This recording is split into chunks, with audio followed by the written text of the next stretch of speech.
Olá, Deus te abençoe, graças a Deus. Sejam muito bem-vindos ao programa Mudança de Vida hoje. Muito obrigada por estar aí. Que o Senhor Jesus te abençoe muitíssimo e a toda a sua família também. Hoje, em todos os nossos templos, nós vamos realizar a reunião das 7 unções. A primeira, em São Paulo, acontece às 7 da manhã. Depois, às 9, 15, 19 e 30, em todos os templos. Domingo, eu vou estar na Celso Garcia, 777 no Brás, às 9, abrindo o jejum da manutenção dos projetos de conquistas, e serão cerca de 10 horas de joelhos, totalmente dedicados ao Senhor. Nós vamos passar o dia todo na presença de Deus, em jejum e em oração. Vamos celebrar a Santa Ceia do Senhor e consagrar todos os dizimistas. Eu vou abrir às 9, vamos realizar todo o trabalho da parte da manhã, depois não paramos numa corrente de fé. E às 18 horas eu vou dar início ao encerramento com oração, celebração da Santa Ceia novamente e vamos entregar o nosso trabalho, o nosso jejum. E eu tenho certeza que nós vamos viver um dia de milagres. Isso em todos os nossos templos. Esteja entre nós. Deus quer te abençoar. Quem não toca no corpo do Senhor não tem parte com Ele. Então, se você não se aproxima de Deus, como é que vai experimentar a boa, agradável e perfeita vontade de Deus? Como é que você vai experimentar o poder de Deus? Se permanecer distante. Não tem como. E sem Deus não dá. É impossível a gente prosperar em alguma área. Nós precisamos da bênção de Deus para seguir em paz e abençoados. Então, domingo, Santa Ceia do Senhor, consagração dos dizimistas e o jejum da manutenção dos projetos de conquistas. Em nome de Jesus. Olha o que diz aqui em Gênesis. Eu vou ler para você Gênesis 26, o 34, e depois eu vou ler o 28, do 6 até o 9. Tinha Esaú 40 anos de idade quando escolheu por mulher a Judite, filha de Beeri, o Hitita, e também a Basemate, filha de Elon, o Hitita. Elas amargaram a vida de Isaque e de Rebeca. No 28, do 6 ao 9, diz assim: Esaú viu que Isaque havia abençoado a Jacó e o havia mandado a Padã para escolher ali uma mulher, e que, ao abençoá-lo, dera-lhe a ordem de não se casar com mulher cananeia. Também soube que Jacó obedecera a seu pai e a sua mãe, e fora para Padã. Percebendo então Esaú que seu pai Isaque não aprovava as mulheres cananeias, foi à casa de Ismael, tomou a Malate, irmã de Nabaiote, filha de Ismael, filho de Abraão, além das outras mulheres que já tinha. Sabe quando uma pessoa decide realmente destruir com a vida? Para incomodar alguém ou para alguém ver, sai fazendo escolhas erradas e não vê que está arruinando com a própria vida? O Esaú era um sujeito provocativo, era um sujeito rebelde, como a Bíblia diz, imoral, profano, que foi capaz de trocar a primogenitura, o direito de filho mais velho, que era dele. Ele nasceu primeiro. Era dele. Sabe quando uma pessoa tem algo mas ela simplesmente não enxerga o valor daquilo e joga fora? E aí, após cometer aquela loucura, ele saiu fazendo mais loucuras. Ele sabia que Deus não queria que eles se casassem com mulheres daquela terra. Mas ele era um sujeito, como a Bíblia diz, profano, imoral. Teoricamente, quem era o Deus de Esaú? O Deus vivo. Mas ele obedecia? Não. De jeito nenhum.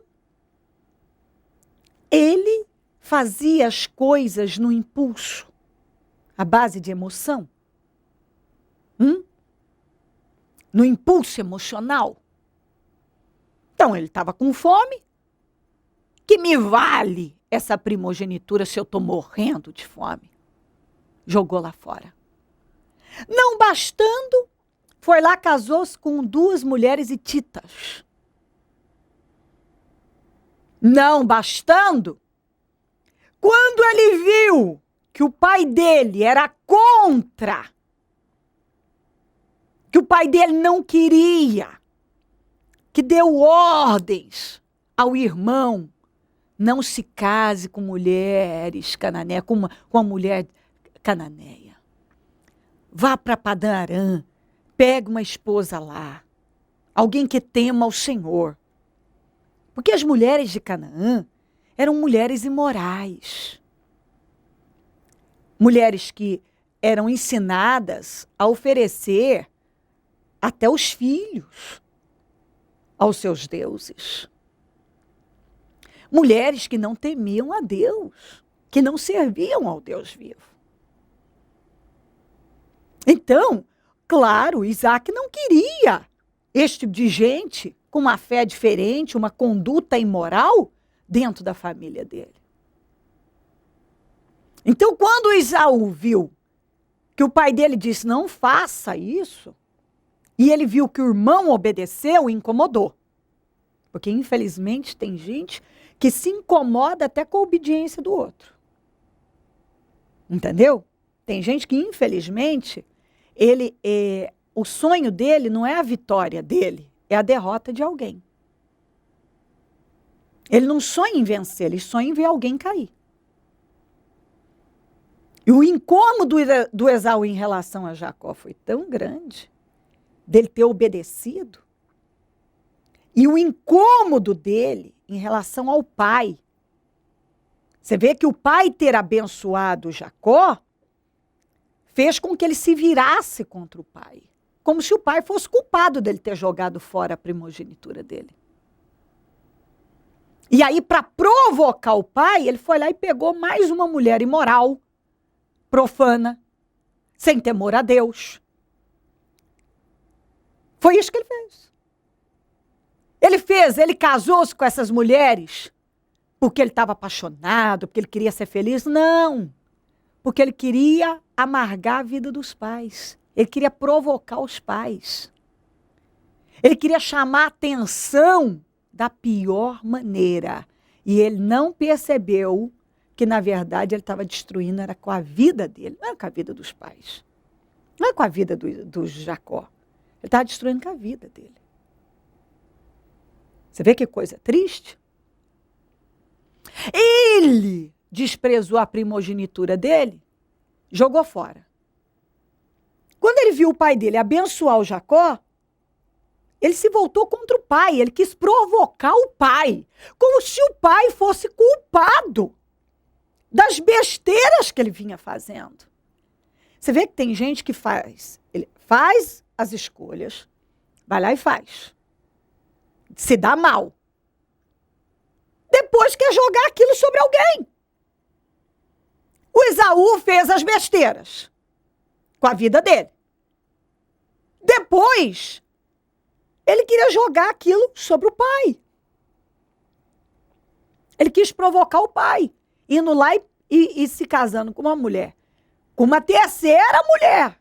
Fora as outras 2 que ele tinha, pegou mais uma. De povos que ele sabia que Deus não se agradava e que o pai não queria. E por que o pai não queria?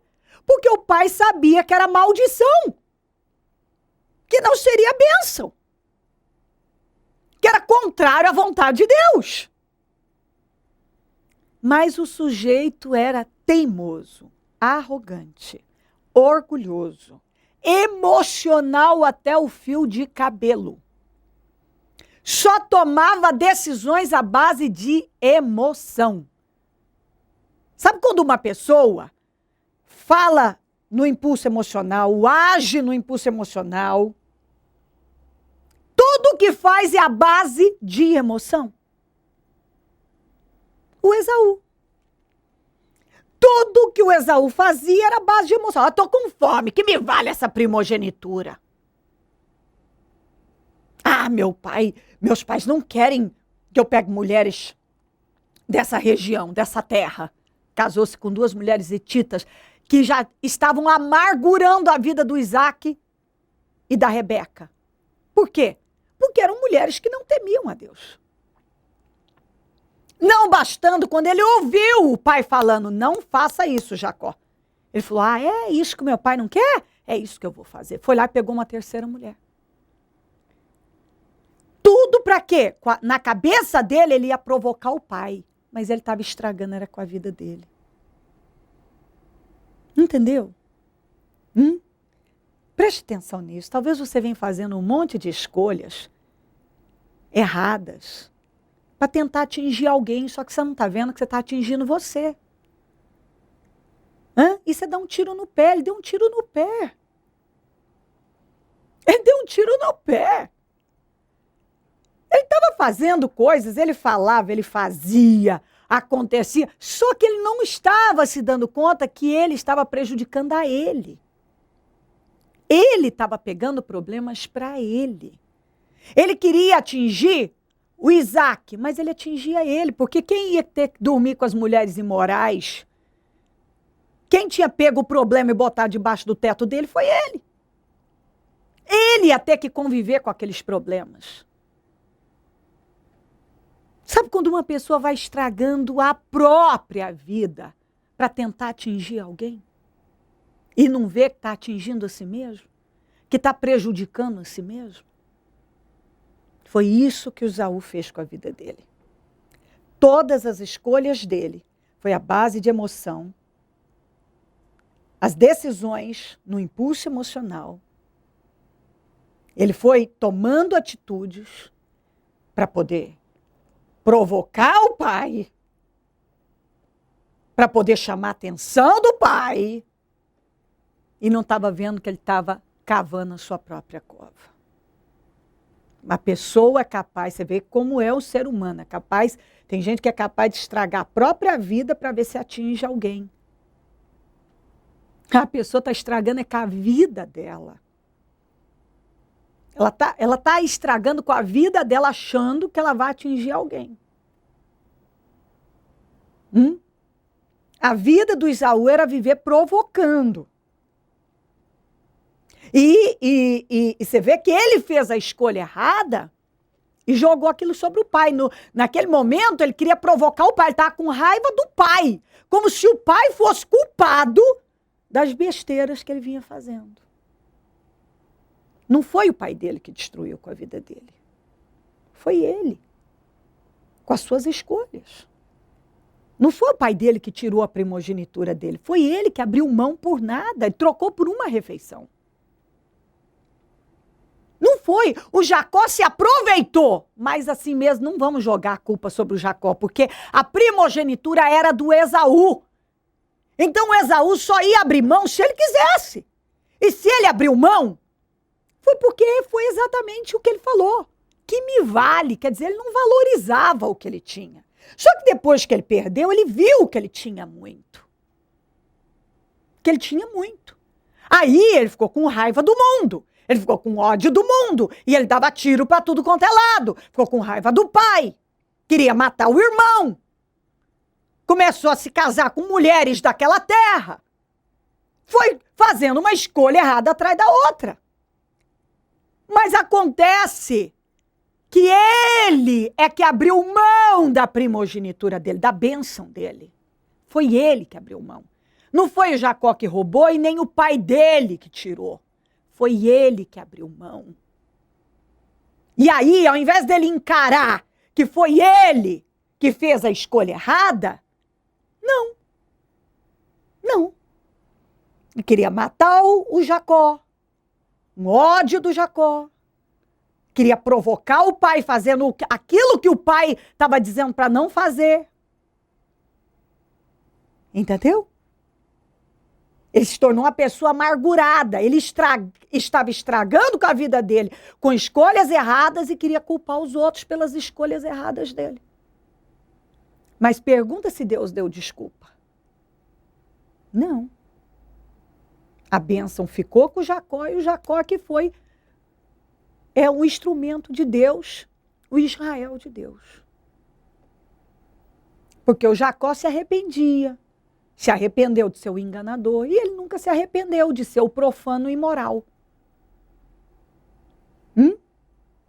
O pai dele morreu com a bênção de Deus e ele.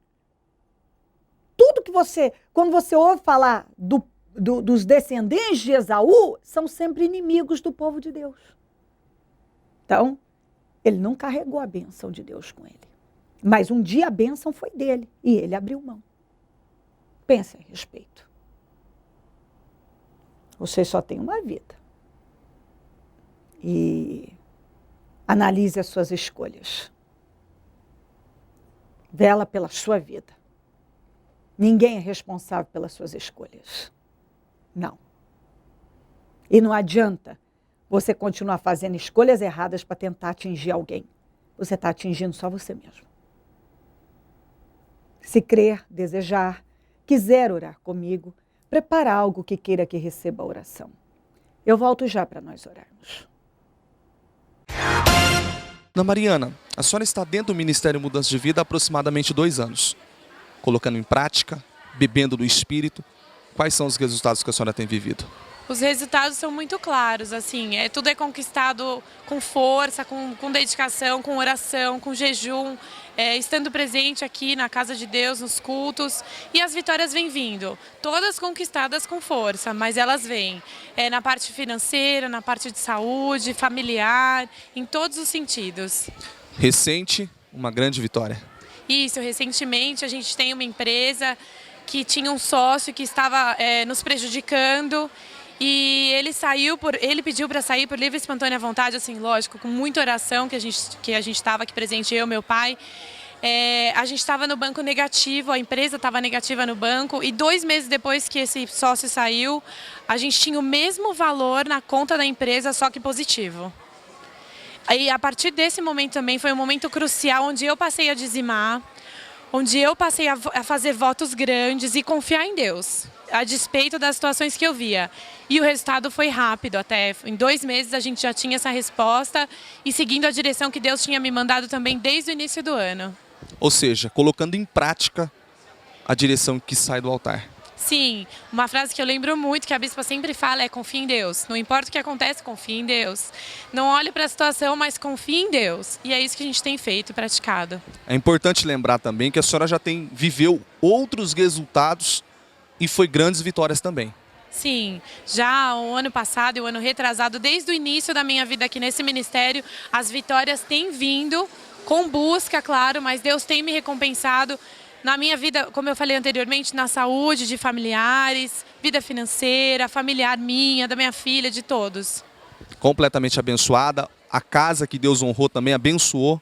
Sim, minha casa também está lá, a gente está fazendo as coisas, Deus continua prosperando e ajudando. E a vida do meu marido, inclusive, também, que não vem à igreja, mas também está sendo muito ministrado, abençoado de todas as formas. Com luta, botando em prática aquilo que Deus fala, mas a resposta vem. Hoje a senhora entendeu e aprendeu dentro do Ministério Mudança de Vida esse espírito forte, essa ousadia, essa determinação. Qual a orientação que a senhora dá para essa pessoa que nos assiste agora, que nos acompanha, que vê a força que a senhora tem mediante todos os desafios que a senhora tem vivido? Essa força vem buscando a Deus. E aqui, estando presente, é assim que a gente é instruído e ministrado. coloque força até para vir às vezes ao culto ou para ligar a televisão e ouvir, que a palavra ministra a gente e ajuda. No início a gente não tem força realmente, às vezes a gente acha que não tem força, mas Deus dá, de uma forma inexplicável. Não vale a pena ficar em casa, no sofá, parado, tem que vir buscar. Não, sim, porque aí a vida não vai andar e nada vai acontecer. Hoje feliz e abençoado. O que o Ministério Mudança de Vida representa para a senhora hoje? Representa tudo, que assim, a gente não tem como viver, eu não tenho como viver sem estar aqui na casa de Deus e buscando, porque todo o resto é acrescentado e é modificado quando a gente está aqui, quando Deus vê o nosso sacrifício e a nossa vontade de buscá-lo. Feliz. Muito feliz. Deus abençoe. Amém. Atenção, São José do Rio Preto, Bauru e região. Olá, Deus te abençoe. Eu quero convidar você que está aí a pegar sua família e a estar conosco quarta-feira que vem, eu vou estar em Bauru, na Avenida Duque de Caxias, 954, em frente à Telefônica. Eu vou estar dia 9, quarta-feira, às 19h30 em Bauru. E eu tenho certeza que nós vamos viver o poder de Deus. E sexta-feira, dia 11, eu vou estar em São José do Rio Preto, na Avenida Badibacite, 4865, na Vila Imperial. Inclusive, a abadia, a partir das 18h30, vai estar reservada, interditada só para nós, para o nosso trabalho. Nós vamos viver o poder de Deus, eu tenho certeza disso. Não perca. Eu vou esperar por você e com certeza Deus vai se manifestar.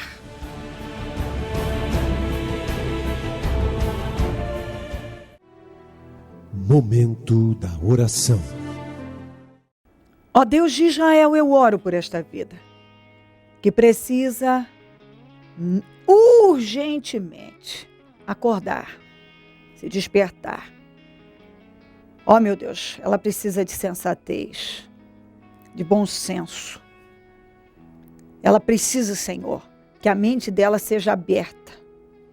Ela precisa compreender, agora com a razão, não baseada em emoções, que ela está estragando com a vida dela. Às vezes ela acha que ela está prejudicando alguém, que ela está atingindo alguém, que o que ela está fazendo de ruim, as escolhas ruins, vão prejudicar ou afetar alguém, estão afetando a ela mesma. O Isaú achou que ele estava afetando o pai dele, ele não estava vendo que as escolhas erradas só estavam afetando a ele mesmo. Foi bom para o Isaac que ele fizesse aquilo? Não, porque ele era filho. Mas quem é que foi prejudicado? O Isaú. O Isaú. Então, Senhor, ele foi fazendo escolhas erradas e prejudicando a própria vida e não via isso. Abriu mão da bênção dele e depois queria culpar o mundo por causa daquilo. Como se o mundo fosse responsável das suas péssimas escolhas.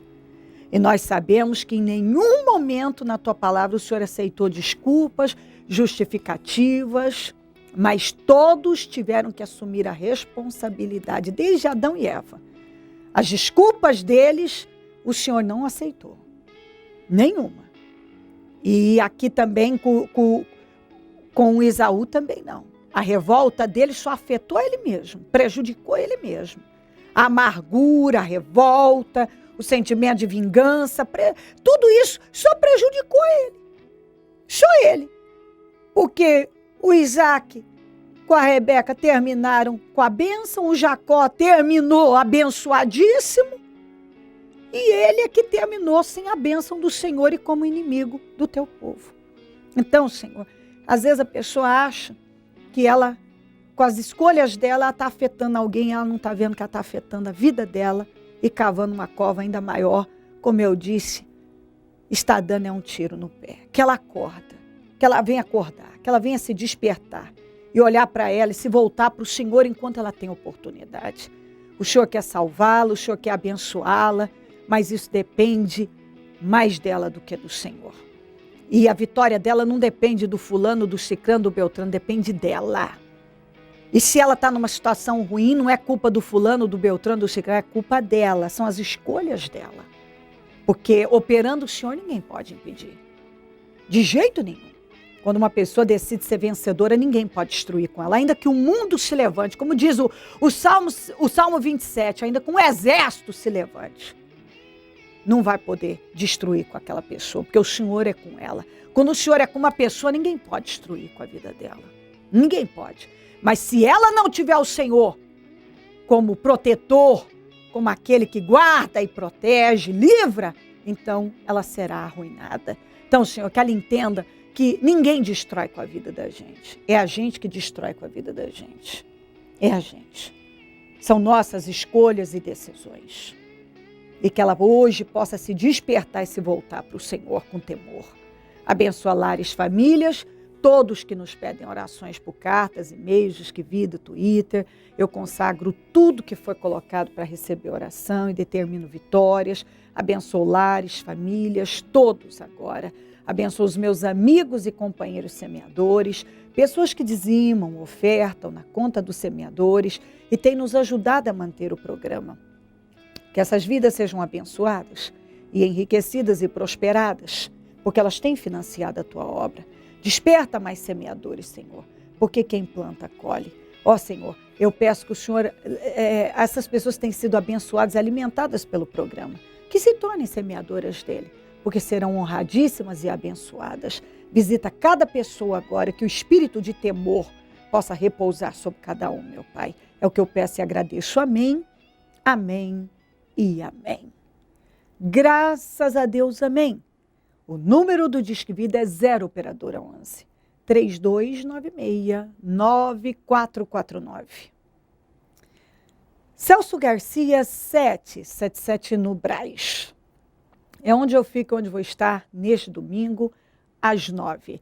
Celebrando a Santa Ceia do Senhor, abrindo o jejum da manutenção dos projetos de conquistas e consagrando os dizimistas. Nós teremos um dia, cerca de 10 horas, de consagração. Totalmente essas horas dedicadas ao Senhor, um dia dedicado a Deus. Venha buscar a Deus. Não tem vitória sem jejum e oração. Conte com a gente. Se o Senhor Jesus não voltar, eu vou continuar aqui, falando de vida e mudança de vida. Bom dia, amém. Examine-se, pois, o homem a si mesmo, e assim coma deste pão e beba deste cálice. Domingo, às 9 horas, Santa Ceia do Senhor. E início do jejum da manutenção dos projetos de conquistas. Com o encerramento às 18 horas. Procura lembrar-me, entremos em juízo juntamente. Apresente as tuas razões, para que te possa justificar.